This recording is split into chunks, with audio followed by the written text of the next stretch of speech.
So we're back, and we're Right. with the amazing Kreskin, and we're talking about the power of suggestion, which is a huge part of what you do. It is, David, because my concerts around the country are run about 2 hours and 38 minutes in length, 2 hours and 30 minutes. Because the first half deals with perceiving people's thoughts, but then the second half used to deal with a demonstration of hypnotism, but around the 1980s, I came to the conclusion that I said, Harold, something stinks about what's happening in my work with your patients. I used to sit Wednesday night at midnight at a restaurant in New Jersey discussing all the patients I saw. And I saw everything. I saw suicidal people, I saw homicidal, I saw every heads of companies that had claustrophobia.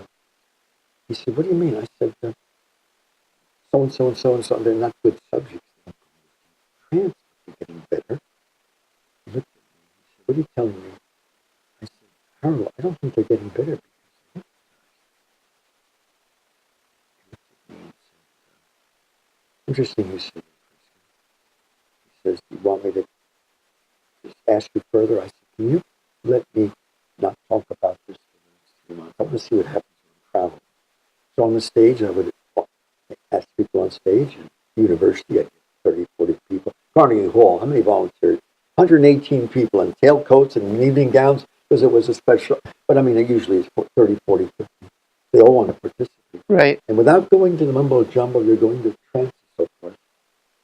I just want to talk to them. I caused the same phenomena. And they weren't faking.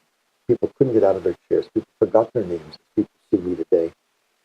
And I came back, I said, Harold, I didn't put anybody in a trance in the past 3 months. I must have worked with 2,000 people. And he said, what do you think? I said, I don't think there's a trance. I think it's the power of suggestion. So define for me for a moment. What's going into a special state, going into a condition. You're now going into hypnosis. The truth of the matter is, that's all an illusion. You're wide awake, but if your attention and imagination and thinking can be harnessed the way an Alfred Hitchcock has done. Alfred Hitchcock caused fear before he ever showed any horror by the set of ideas that he planted in our mind before anyone walked up the steps or took a shower or anything. That's a rare genius, even in movie making, because he was able to plant the seeds. I would have loved to have known him, because I think I could have shared with him what the genius, and not that I don't mean it as genius, but suggestion is an influence. I mean, years ago, if a kid hurt his hand, Mom would pick it and say, let me kiss it and make the boo-boo go away. And the kid would stop playing, go out and play. Everything's fine. Because he believed it 100%. A kid today, if you kiss the kid's hand, he call 911 and say, I've been abused by my mother. But that's a modified. But now, there have been people who have been gifted. I feel I have been gifted, who've been able to harness this power to staggering degrees. One of the key people behind Adolf Hitler is a man not talked about today. His name was Hanussen, and he helped create Hitler. He helped, when you saw Hitler in public, Hitler was imitating Hanussen. Hanussen was appearing all over Germany as a public performer, as a hypnotist. And then he spent many hours with Adolf Hitler, who was quite frightened of him. And then Hitler felt that the man had gained too much power, had him murdered in April of 1933. It was a piece. And if you see Hitler in public, there was a famous movie producer, a photographer, who made a documentary on Hitler. Yeah. She Leni did Riefenstahl. Tremendous photographs of Hanussen when he was appearing in Berlin and so forth. We're going to do it for the photogravure section of the Sunday newspaper. He never appeared. He was furious. Those were thick pictures for Hitler to study. He never intended to make them. Finally got Hanussen out of the way. And I'm not endorsing a man like Hitler, but you got to understand that there are people who have certain abilities to harness others, their attention, and I don't mean control them by will, but by using their imagination. And now, as a result of this, I showed that anything we associate, removing pain. I would walk into dental offices, and 10 minutes later, the person would have have numbness in their jaw and have teeth pulled. And a doctor that was a important part of my life had many patients going through that. So, by the way, I offered $50,000 to anyone who could prove a hypnotic trance, and I was tried by a jury. In the 1980s, I went on a jury trial, which makes this very, very interesting, something that just broke recently. By the way, the person who sued me was a hypnotist in New Jersey. She had a dramatic witness, she had a psychiatrist, which was disastrous. I'm not knocking psychiatrists. I just think most of them need to have psychiatric treatment. But anyway, in the press, the reporters called me and said, Kreskin, they a lot of them knew me. And said, you got an interesting person to contend with the psychiatrist. They said, we're not saying he isn't qualified, but he's colorful. So anyway, they were going to collect $50,000. The trial lasted 2 days. At the end of the trial, and the judge threw the case out, very dramatic ending. He said, you two have made a mockery of this courtroom. How dare you come in here and think you're going to prove hypnosis by what you did? You wasted $112,000 of a very fine person. He said, get out of here and don't ever enter a courtroom again. That was slightly disastrous. Wow. The jury, by the way, during the trial was winking at me. They were kind of fans of mine. One big mistake happened. I can't tell you the whole story. The psychiatrist brought one of his patients in. How did I know about the patient? Because my road manager in disguise followed patients to the psychiatrist's office for a few weeks. And if I told you what I did, you will understand why, behind the scenes since 1980, no other hypnotist has ever challenged me.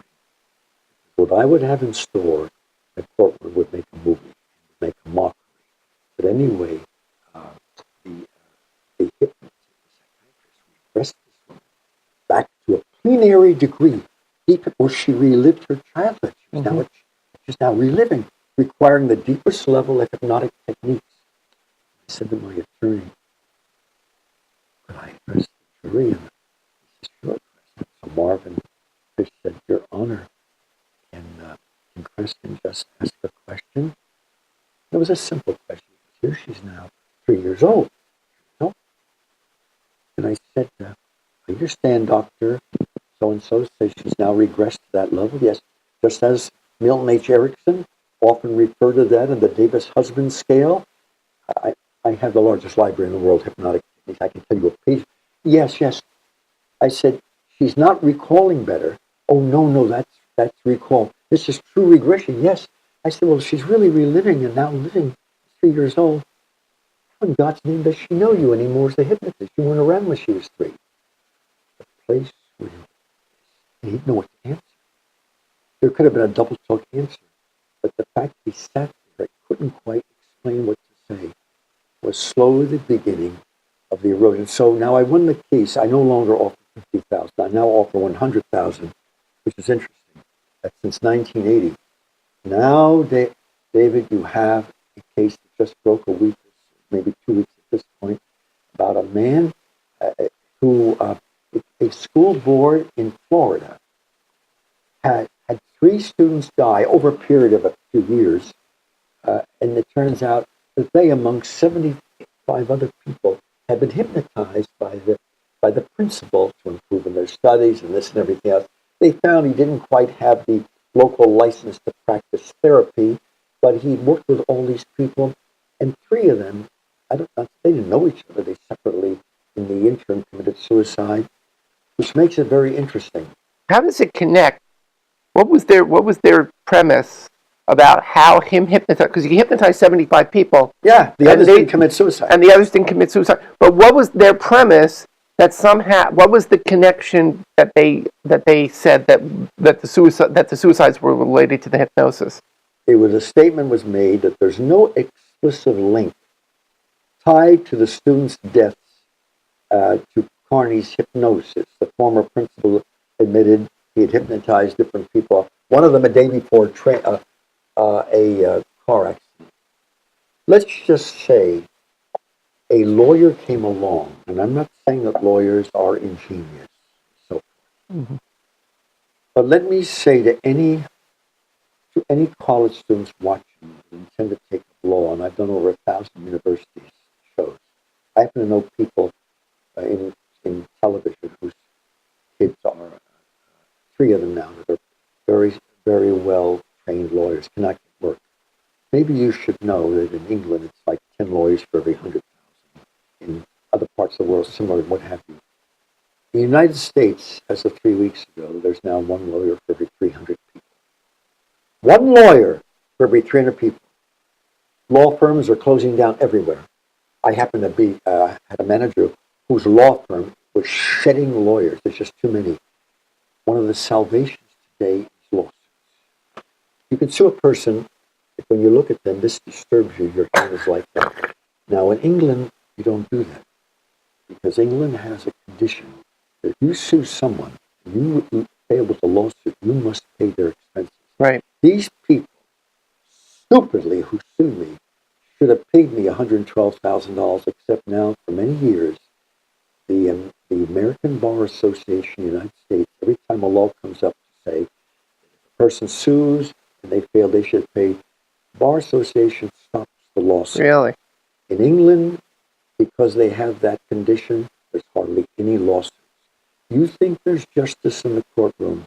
Yes, there is. And I can say this, and people who know me professionally say, you can say it, you went through it. Yes, there is justice in the American courtroom if you have enough money. If you have enough money. That's all there is to it. So now, this is a first.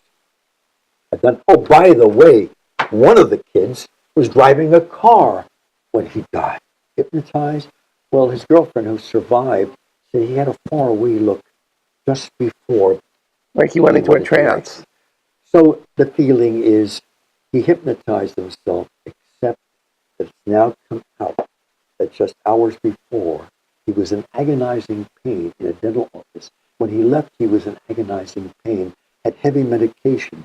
Why didn't they say the medication? Why didn't they say, you know, David, when you take medication, you can distort your reality. Of course, it's drugs. It's like alcohol. No, the lawyer came along, used this as a threatening thing. So each of the people who committed suicide were given $200,000. This is an outreach. Oh, by the way, as of now, this is the first time it's ever been mentioned. No one has heard this. I thought about this.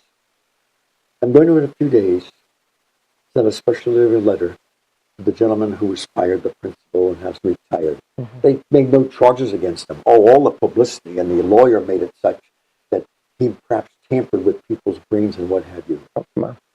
I believe there's a tremendous lawsuit involved there, where he might consider suing this school and the people involved for denigrating his reputation and implying that he somehow influenced the suicide of people. In my entire career, in the history of hypnotic phenomena, I have never heard anyone accused, well, because he went under hypnosis, he later on committed suicide. Now, in the 1800s, yes.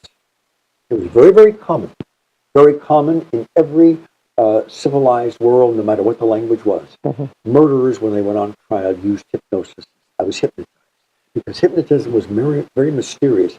By the 1890s, close to 1910, it slowly didn't even get into court because no jury would buy such an idiotic thing. So I'm going to offer that if this gentleman decides to sue, he repairs, I will promise to testify on his behalf in the courtroom on the nature of hypnosis. End of comment.